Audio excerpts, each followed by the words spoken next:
2027च्या सर्वसाधारण जनगणनेमध्ये नागरिकांच्या जातीची माहिती नोंदवणं, वर्गीकरण करणं आणि पडताळणी करण्यासाठी अवलंबल्या जाणाऱ्या प्रक्रियेवर प्रश्नचिन्ह उपस्थित करणाऱ्या जनहित याचिकेवर सुनावणी करण्यास सर्वोच्च न्यायालयानं नकार दिला।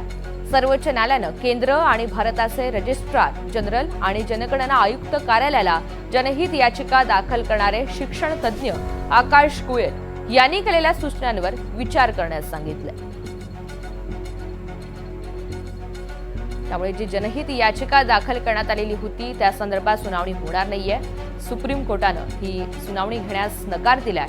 शिवाय शिक्षण तज्ज्ञांनी ज्या सूचना केलेल्या आहेत त्यावर गांभीर्यानं केंद्राने विचार करावा आणि केंद्राच्या शिक्षण विभागानं त्याचं या सगळ्या संदर्भात प्रक्रियेमध्ये तो अवलंब करावा अशा सूचनाही किंवा टिप्पणी सुप्रीम कोर्टानं केली।